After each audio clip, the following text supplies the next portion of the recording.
दोस्तों आपने हाल ही में देखा होगा प्रज्वल रेवन्ना नाम के जो सांसद हैं वो काफी चर्चा का विषय बने हुए हैं और ये एक हमारे ex prime minister HD Deve Gowda के पोते हैं। और ऐसे में जिस कारण से ये चर्चा का विषय बने हुए हैं वो कोई बहुत अच्छे कारणों में से नहीं है और पूरा देश उसको देखकर यहाँ पे काफी ज्यादा स्तब्ध है। और वो है यहाँ पर एक बहुत बड़ा सेक्स स्कैंडल का खुलासा हुआ है जिसमें इनका नाम बताया जा रहा है और लगभग बताया जा रहा है कि भाई 2900 से ज्यादा ऐसी वीडियो सामने आई हैं जिनमें इनके ऊपर आरोप है कि ये उसके अंदर शामिल है। तो यहां पर देखते हैं कि पूरा मामला क्या है और ऐसे में इन सभी मामलों के बीच प्रज्वल रेवन्ना जो है ये जर्मनी चले गए हैं और ऐसे में जर्मनी जाते वक्त इन्होंने डिप्लोमेटिक पासपोर्ट यानी कि राजनयिक पासपोर्ट का इस्तेमाल किया है और ऐसे में यहां पर वीजा की लेने की जरूरत नहीं पड़ी और ना ही यहां पर पॉलिटिकल क्लियरेंस लिया गया है। इस पूरे मामले को देखेंगे कि ये जर्मनी जो चले गए हैं ये आखिर कैसे गए, कैसे राजनयिक पासपोर्ट जो है इस पूरे मामले में काम करता है, क्या होता है डिप्लोमेटिक पासपोर्ट और क्या इनका पासपोर्ट रद्द करके इनको तुरंत वापस लाया जा सकता है या नहीं, ये सारी बात यहां पर देखेंगे। नमस्कार दोस्तों, मेरा नाम है सुमित और आप है मेरे साथ let's crack UPSC CSE Unacademy में और यहां पर देखते हैं पूरे मामले को। अगर बात करें तो यहां पर आप देख सकते हैं ये है प्रज्वल रेवन्ना और ये भाग चुके हैं जर्मनी और वो भी डिप्लोमेटिक पासपोर्ट का इस्तेमाल करके। डिप्लोमेटिक पासपोर्ट जो कि आप कह सकते हैं सरकार के उन लोगों को खास पर्पसेस के लिए मिलता है जो कि देश को रिप्रेजेंट कर रहे होते हैं और ऐसे में इसका इस्तेमाल किया है इन्होंने पर्सनल गेन्स के लिए और चले गए हैं जर्मनी यहां पर। और ऐसे में अगर बात करें तो कहता है कि किसी वीजा की जरूरत यहां पर नहीं पड़ी। खैर यहां पर अगर आपके पास डिप्लोमेटिक पासपोर्ट है तो जर्मनी जाने के लिए वीजा की जरूरत नहीं पड़ती है क्योंकि जर्मनी और इंडिया के बीच में ऐसा अग्रीमेंट है 2011 का जिसके अंदर अगर डिप्लोमेटिक पासपोर्ट है भारत के किसी व्यक्ति के पास तो फिर वो जर्मनी जाने के लिए उसको वीजा की जरूरत नहीं पड़ती है। तो ऐसे में इसी लूप होल का इस्तेमाल करते हुए पहुंच गए हैं बिना वीजा के जर्मनी। अब यहां पर डिप्लोमेटिक पासपोर्ट जो है ये न्यूज में है तो ऐसे में हमें डिप्लोमेटिक पासपोर्ट के बारे में पता होना चाहिए। अगर बात करें तो भारत के अंदर आपको कई प्रकार के पासपोर्ट दिखते हैं जिसमें से इंपॉर्टेंट पासपोर्ट्स अगर यहां पर देखें तो एक आपको नेवी ब्लू कलर का जो पासपोर्ट दिखता है ये भारत के किसी भी सिटीजन को आपको हमको किसी को भी अगर यहां पर इशू होगा पासपोर्ट तो ज्यादातर वो नॉर्मल सिटीजन को नेवी ब्लू कलर का पासपोर्ट इशू होता है। इसके अलावा यहां पर दो ऑफिशियल पासपोर्ट होते हैं, ठीक है। ये जो दो पासपोर्ट है ये दोनों ही एक प्रकार के ऑफिशियल पासपोर्ट होते हैं। एक तो आपको official Indian passport white colour का दिखता है और दूसरा आपको डिप्लोमेटिक पासपोर्ट दिखता है जो कि मरून कलर का है। मरून कलर का जो ये डिप्लोमेटिक पासपोर्ट है ये भी एक प्रकार का ऑफिशियल पासपोर्ट ही है लेकिन इसमें थोड़ी सी खास प्रकार की पावर्स जो है इम्यूनिटीज वो हैं वो ज्यादा मिलती हैं और ऐसे में इसे डिप्लोमेटिक पासपोर्ट कहते हैं। ऑफिशियल पासपोर्ट मतलब सरकार के किसी काम से अगर सरकार ने किसी को भेजा है किसी अधिकारी को फॉरेन विजिट के ऊपर तो ऐसे में उनको व्हाइट कलर का ऑफिशियल पासपोर्ट मिलता है और डिप्लोमेटिक पासपोर्ट मिलता है उन सभी लोगों को जिनको डिप्लोमेटिक इम्यूनिटीज मिलती हैं। यानी कि अगर किसी को डिप्लोमेटिक पासपोर्ट मिला तो ये भी एक प्रकार का ऑफिशियल पासपोर्ट ही है, ऑफिशियल विजिट के दौरान यहां पर दिया जाता है लेकिन यहां पर खास प्रकार की इम्यूनिटीज मिलती हैं जो कि वियना कन्वेंशन के आधार पर मिलती हैं। जैसे कि अरेस्ट और डिटेंशन के मामले में दूसरे देशों में आपको इतनी आसानी से अरेस्ट और डिटेंशन आपका नहीं हो सकता है अगर आपके पास यहां पर डिप्लोमेटिक पासपोर्ट है तो, ठीक है। चलिए, और ऐसे में जो प्रज्वल रेवन्ना ने जिस पासपोर्ट का इस्तेमाल करा है वो है डिप्लोमेटिक पासपोर्ट। और अगर यहां पर बात करें तो डिप्लोमेटिक पासपोर्ट को आखिर जारी कैसे किया जाता है, कौन इसको इशू करता है, तो कहता है कि यहां पर मिनिस्ट्री ऑफ एक्सटर्नल अफेयर्स की जो कॉन्सुलर पासपोर्ट वीजा डिवीजन जो है ये डिप्लोमेटिक पासपोर्ट को इशू करती है और उसमें कुछ खास प्रकार की कैटेगरीज के लोग आपको देखने को मिलेंगे जिनको डिप्लोमेटिक पासपोर्ट इशूज किया जाता है। टोटल 5 तरह के लोग आपको मिलेंगे, जैसे कि जिनको डिप्लोमेटिक यानी कि राजदूत का या राजनयिक का जिनको स्टेटस मिला हुआ है। उसके अलावा सरकार अगर किसी इंडिविजुअल को ऐसे इंडिविजुअल को ऑफिशियल ट्रिप पर भेजती है विदेशों में तो उनको भी यहां पर डिप्लोमेटिक पासपोर्ट दिया जाता है। यानी किसी एक इंडिविजुअल को जिसको सरकार चुनेगी उसको भी यह पासपोर्ट दिया जा सकता है। इसके अलावा ऐसे ऑफिसर्स जो कि इंडियन फॉरेन सर्विस में काम करते हैं और ग्रुप ए और बी सर्विसेज के अंदर आपको देखने को मिलते हैं इंडियन फॉरेन सर्विस की, उनको भी ये पासपोर्ट मिलता है। इसके अलावा जॉइंट सेक्रेटरी लेवल के जो लोग हैं उनको भी ऑफिसर्स को ये पासपोर्ट मिलता है। साथ ही में ऐसे जो भी लोग जो कि इंडियन फॉरेन सर्विस और मिनिस्ट्री ऑफ एक्सटर्नल अफेयर्स के अंदर काम करते हैं तो उनके रिलेटिव और इमीडिएट फैमिली मेंबर्स को भी ये पासपोर्ट मिल सकता है, ठीक है। तो एक ठीक ठाक कैटेगरी आपको यहां पर देखने को मिलती है। अब अगर यहां पर बात करें तो हम कहते हैं कि भाई प्रज्वल रेवन्ना जो है इन्हों को ये कौन सी कैटेगरी में आते हैं और इनको कैसे ये पासपोर्ट मिल गया। तो यहां पर अगर आप देखें यहां पर एक कैटेगरी और आपको मिलेगी कि डिप्लोमेटिक पासपोर्ट और किनको जारी किया जाता है, ऐसे सिलेक्टेड इंडिविजुअल जिनको सरकार जारी करती है और सरकार उनको ऑफिशियल ट्रैवल के लिए भेज सकती है और दूसरे देशों के अंदर। ऐसे में यहां पर इस कैटेगरी के अंदर इन सिलेक्टेड इंडिविजुअल्स के अंदर आपको यूनियन मिनिस्टर और सिटिंग एमपीज भी आपको देखने को मिलते हैं। यानी कि जो एमपीज हैं, मेंबर ऑफ पार्लियामेंट है, और जो यूनियन मिनिस्टर्स हैं, ये डिप्लोमेटिक पासपोर्ट का इस्तेमाल करके विदेश में जा सकते हैं, ठीक है, और ट्रैवल कर सकते हैं यहां पर। और इसी चीज का इस्तेमाल किया है क्योंकि प्रज्वल रेवन्ना आपको एक सिटिंग एमपी यानी कि मेंबर ऑफ पार्लियामेंट भी आपको देखने को मिलते हैं। और अगर बात करें इस पूरे पासपोर्ट की, इन पासपोर्ट की अगर बात करें तो कहता है कि जो नॉर्मल पासपोर्ट है इसकी वैलिडिटी आपको 10 साल देखने को मिलती है, लेकिन बाकी के ये जो दो पासपोर्ट हैं ऑफिशियल और डिप्लोमेटिक, इनकी वैलिडिटी आपको 5 साल देखने को मिलती है। और ऐसे में ये पासपोर्ट यहां पर जारी किए गए और इसका इस्तेमाल करके पहुंचे। और अगर बात करें यहां पर एक एमपी के मामले में डिप्लोमेटिक पासपोर्ट की वैलिडिटी कितनी होती है, तो एक एमपी के मामले में डिप्लोमेटिक पासपोर्ट की वैलिडिटी उतनी होती है जितनी एमपी की टर्म होती है, ठीक है। तो अगर कोई व्यक्ति एमपी है तो अब तक उसके पास डिप्लोमेटिक पासपोर्ट है, अगर वो एमपी नहीं रहेगा तो उससे डिप्लोमेटिक पासपोर्ट वापस ले लिया जाएगा, उसे सरेंडर करना होगा, जैसा कि राहुल गांधी के केस में हुआ था हाल फिलहाल में। जब राहुल गांधी जी को डिस्क्वालीफाई कर दिया गया था, उसके बाद कोर्ट ने उनको वापस से रीइंस्टेट करा, लेकिन जब राहुल गांधी जी को डिस्क्वालीफाई कर दिया गया था मेंबर ऑफ पार्लियामेंट की पोजीशन से, तब उन्होंने यहां पर अपना डिप्लोमेटिक पासपोर्ट जो था उसको भी मार्च में, ठीक है, सरेंडर किया था, ठीक है। तो ऐसे में यहां पर जो भी एमपी है, जब तक वो एमपी है तब तक उसके पास डिप्लोमेटिक पासपोर्ट है और उसके आधार पर वो ट्रैवल कर सकता है। अब सवाल यह खड़ा होता है कि कोई भी व्यक्ति अपनी मर्जी से, जिसके पास भी डिप्लोमेटिक पासपोर्ट है, कोई एमपी, तो क्या अपनी मर्जी से किसी भी देश में जा सकता है? तो ये एक प्रकार से सरकार के द्वारा दी गई किसी पावर का एक तरह से क्या मिसयूज नहीं है, क्योंकि सरकार अगर पावर दे रही है डिप्लोमेटिक पासपोर्ट के रूप में तो वो डिप्लोमेटिक पासपोर्ट का मतलब है वो ऑफिशियल पासपोर्ट है, ऑफिशियल काम के लिए इस्तेमाल होना चाहिए। क्या आप प्राइवेट विजिट के लिए जब मर्जी जैसे मन करा आप जा सकते हैं? तो यहां पर अगर बात करें तो कहता है कि अगर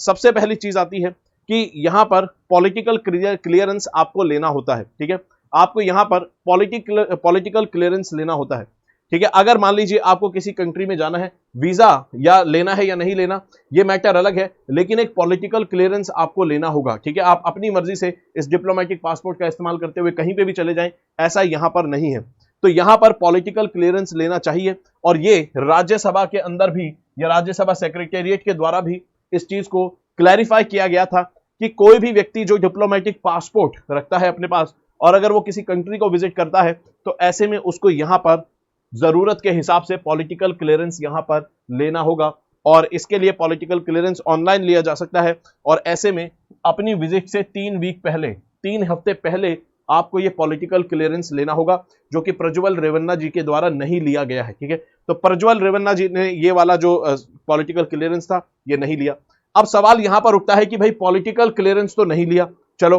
तो यहां पर वीजा का क्या मामला है? तो कहता है कि यहां पर जर्मनी जाने के लिए वीजा की जरूरत इनको नहीं पड़ी। क्यों? क्योंकि यहां पर भारत का आपको एक अग्रीमेंट यहां पर देखने को मिलता है जो कि रेसिप्रोकल अग्रीमेंट है 2011 का। इसके तहत यहां पर यह है कि जिसके पास भी डिप्लोमेटिक पासपोर्ट है, अगर वो जर्मनी जाता है वो व्यक्ति, तो उसको वीजा नोटिफिकेशन की जरूरत यहां पर नहीं पड़ती है। और जर्मनी के अलावा भारत का ऐसे 34 और कंट्रीज से भारत का ऐसे संबंध है, भारत का ऐसे अग्रीमेंट है कि भाई अगर आपके पास डिप्लोमेटिक पासपोर्ट है तो फिर आपको यहां पर वीजा की जरूरत नहीं पड़ेगी। ये तो डिप्लोमेटिक पासपोर्ट है और बाकी 34 कंट्री जिसमें जर्मनी भी शामिल है। इसके अलावा भारत का ऐसे नॉर्मल बाकी कंट्रीज से भी कई से आपको देखने को मिलेगा अग्रीमेंट्स होते हैं कि नॉर्मल पासपोर्ट भी अगर आपके पास है तो आपको वीजा की जरूरत नहीं पड़ती है। कुछ कंट्रीज में आपको वीजा ऑन अराइवल मिल जाता है, ये सारी चीजें। लेकिन यहां पर जर्मनी जो है, यहां पर जाने के लिए आपको वीजा की जरूरत नहीं पड़ेगी अगर डिप्लोमेटिक पासपोर्ट है। लेकिन फिर भी यहां पर पॉलिटिकल क्लियरेंस तो लेना चाहिए था, लेकिन जो कि नहीं लिया गया है, ठीक है। तो पॉलिटिकल क्लियरेंस जो कि मिनिस्ट्री ऑफ एक्सटर्नल अफेयर्स से जारी करती है, ये यहां पर नहीं लिया गया है। और राज्यसभा ने भी इस मामले में क्लियरेंस अपनी एक्सप्लेनेशन दे रखी है, राज्यसभा सेक्रेटेरिएट ने, कि भाई पॉलिटिकल क्लियरेंस तो लेना होता है 3 हफ्ते पहले, वो भी यहां पर नहीं लिया है। अब ऐसे में यहां पर मामला खड़ा हुआ है कि भाई ये इन्होंने मिसयूज करा है इस पावर का, देश की इस पावर का, क्योंकि भाई ये डिप्लोमेटिक पासपोर्ट जो है वो देश एक तरह से देश देता है, ठीक है, एक देश देता है अपने ऑफिशियल पर्पस के लिए किसी व्यक्ति को, और प्राइवेट काम के लिए इसका मिसयूज करना ये तो बहुत ज्यादा सरासर गलत है। तो ऐसे में यहां पर ओपोजिशन का रिस्पॉन्स आया है, और जो कर्नाटका के चीफ मिनिस्टर हैं इस समय सिद्धारमैया, इन्होंने यहां पर प्राइम मिनिस्टर से रिक्वेस्ट की है कि यहां पर इनका पासपोर्ट जो है इसे कैंसिल किया जाए।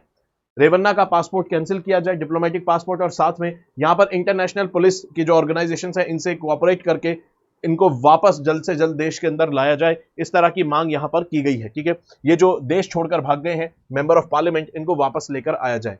अब ऐसे में यहां पर बात करें कि पासपोर्ट रद्द करने की डिमांड यहां पर उठी है, तो पासपोर्ट रद्द करने के मामले में किसकी क्या पावर है, ये यहां पर देखना होगा कि पासपोर्ट कैसे रद्द किया जा सकता है। तो कहता है कि भाई यहां पर पासपोर्ट अथॉरिटी जो है ये पासपोर्ट को रद्द कर सकती है। कैसे कर सकती है? अगर यहां पर पासपोर्ट जो है गलत तरीकों से लिया गया हो, अगर पासपोर्ट इस तरह से लिया गया हो कि कुछ इंफॉर्मेशन जो जरूरी थी उसको छुपाई गई हो, यानी कि इंफॉर्मेशन छुपा के पासपोर्ट जो है वो लिया गया हो, या फिर यहां पर पासपोर्ट अथॉरिटी को यह लगे कि भाई पासपोर्ट जो है इसको रद्द करना जरूरी है ताकि भारत की जो अखंडता है और भारत की जो स्वायत्तता है उसका संरक्षण करना जरूरी है, यानी कि भारत की इंटेग्रिटी एंड सॉवरेनिटी को मेंटेन करना जरूरी है, इसलिए पासपोर्ट रद्द करना जरूरी है। या फिर दूसरे देशों से जो फ्रेंडली रिलेशन है उनके मेंटेन करने के लिए पासपोर्ट रद्द करना जरूरी है, तब मामले में यहां पर पासपोर्ट अथॉरिटी जो है यहां पर पासपोर्ट को रद्द कर सकती है। और प्रज्वल रेवन्ना का मामला इसमें से किसी भी चीज में यहां पर आपको देखने को नहीं मिलेगा। अब प्रज्वल रेवन्ना का मामला इसमें से किसी भी क्राइटेरिया को फॉलो नहीं करता है कि भाई ना तो उन्होंने गलत तरीके से पासपोर्ट लिया, ना ही इंफॉर्मेशन हाइड करके पासपोर्ट लिया, और यहां पर इंटेग्रिटी और सॉवरेनिटी को खतरा नहीं है, फ्रेंडली रिलेशन वाला मामला यहां पर भी उसको भी खतरा नहीं है। तो ऐसे में अब यहां पर पासपोर्ट आखिर कैसे रद्द होगा, क्योंकि पासपोर्ट अथॉरिटी तो यहां पर नहीं कर सकती है क्योंकि इन कैटेगरीज में रेवन्ना का केस आ नहीं रहा। तो ऐसे में यहां पर बताया जा रहा है कि यहां पर कोर्ट के ऑर्डर से ही यहां पर रद्द किया जा सकता है, कोर्ट के ऑर्डर से यहां पर रद्द किया जा सकता है। अगर मान लीजिए कोर्ट किसी भी एमपी को कन्विक्टेड करार दे दे, यानी कि उसको दोषी करार दे दे किसी मामले में, किसी क्रिमिनल चार्ज के अंदर जहां पर उसको 2 या 2 साल से ज्यादा की सजा होती है, तब ऐसे में कोर्ट के ऑर्डर के आधार पर यहां पर जो पासपोर्ट है डिप्लोमेटिक पासपोर्ट इसको रद्द किया जा सकता है। तो ऐसे में यहां पर जो प्रज्वल का केस है यहां पर डिप्लोमेटिक पासपोर्ट जो है कोर्ट ऑर्डर के आधार पर यहां पर रद्द किया जा सकता है, यह सरकार का यहां पर कहना है। ठीक है, और पासपोर्ट एक्ट 1967 ये सारी बातें यहां पर बताता है कि भाई कैसे पासपोर्ट रद्द होगा, कैसे नहीं होगा, और पूरे मामले में इसमें यह बताया गया है कि भाई यहां पर कोर्ट का जब ऑर्डर आएगा तो कोर्ट के ऑर्डर के हिसाब से ही पासपोर्ट जो है उसको रद्द किया जा सकता है, क्योंकि पासपोर्ट अथॉरिटी के पास जो जो पावर्स हैं उसमें यह मामला नहीं आपको देखने को मिलता है। ठीक है, चलिए, तो ये था दोस्तों पूरा मामला। और दोस्तों अनअकैडमी की तरफ से इस साल आपको रिकॉर्ड लेवल पर सिलेक्शंस देखने को मिलते हैं, जिसमें से इस बार जो टॉप 10 कैंडिडेट्स आपको सिलेक्ट होते दिखते हैं उसमें से 4 आपको अनअकैडमी के लर्नर्स देखने को मिलते हैं, इंक्लूडिंग AIR1। ठीक है, including AIR1, AIR3, AIR9 and AIR6 आपको अनअकैडमी के लर्नर्स देखने को मिलते हैं जो कि अनअकैडमी के कोर्सेज में एनरोल्ड थे। और इसी सक्सेस को सेलिब्रेट करने के लिए अनअकैडमी की तरफ से 28 अप्रैल को मंजिल नाम का इवेंट ऑर्गेनाइज किया गया था, जहां पर सभी टॉपर्स को बुलाकर उनको फेलिसिटेट किया गया था, और साथ में जो हमारे करंट लर्नर्स हैं उन्होंने पार्टिसिपेट करके कई सारे प्राइजेस और अवार्ड्स जीते थे, जैसे आईफोन, लैपटॉप, और इवन टाटा के द्वारा एक कार भी वहां पर जीती थी। अब अगर यहां पर बात करें इस सक्सेस को सेलिब्रेट करते हुए एक बहुत बड़ी अनाउंसमेंट यहां पर अनअकैडमी के द्वारा की गई थी, वो ये कि जितने भी कोर्सेज होंगे 2025 के लिए, अगर आप 2025 की तैयारी कर रहे हैं तो आपका चाहे यहां पर बाइलिंगुअल बैच हो, यानी कि जिसका नाम आरंभ है, या फिर आपका इंग्लिश मीडियम का बैच हो, या फिर यहां पर आप लक्ष्य बैच हिंदी मीडियम की तैयारी कर रहे हैं, 2025 की तैयारी करने वाले सभी दोस्तों के लिए कोर्सेज को अफोर्डेबल बनाने के लिए प्राइसेस को जो है हिस्टोरिक लेवल पर गिरा दिया गया है, और 24,999 यानी कि सिर्फ 25,000 रुपए में आपको कोर्सेज यहां पर मिलते हैं 2025 की तैयारी करने के लिए। तो इस चीज को ध्यान में रखा गया है कि ताकि सभी दोस्त यहां पर अफोर्डेबल तरीके से तैयारी कर पाएं, और जीएस आपको मिलेगी इसके अंदर, साथ में सीसैट का कोर्स भी आपको मिलता है, सिर्फ और सिर्फ 25,000 रुपए में आप यहां पर एनरोल कर सकते हैं 2025 के बैचेस के लिए। और याद रखेंगे ये 12 महीने के कोर्स नहीं है, इसमें आपको 3 महीने एक्स्ट्रा मिलते हैं, यानी कि टोटल 15 महीने के कोर्सेज आपको मिलते हैं। और ये इस चीज को ध्यान में रखते हुए 15 महीने के कोर्स यहां पर लगाए गए हैं, ताकि यहां पर, क्योंकि अब देखा गया है कि जो यूपीएससी की प्रिपरेशन में 1 से 1.5 साल तो सिलेबस कवर करने में ही बच्चों को लग जाता है, तो बाकी जगहों की तरह यहां पर सिर्फ ऐसे ही नहीं कोर्स डिजाइन कर दिए गए हैं, यहां पर जो प्रैक्टिकल रियलिटीज है उनको ध्यान में रखा गया है। बच्चे को समस्या आने लग जाती है कई बार, और कोर्सेज जो है बच्चा बहुत जल्दीबाजी में खत्म करने की कोशिश करता है, तो ऐसे में यहां पर सफिशिएंट टाइम आपको मिले, इसलिए 15 महीने यहां पर आपको दिए गए हैं इसकी वैलिडिटी। तो सिर्फ 24,999 में आप एनरोल कर सकते हैं, और टॉप एजुकेटर से आप यहां पर पढ़ सकते हैं। मृणाल सर हैं,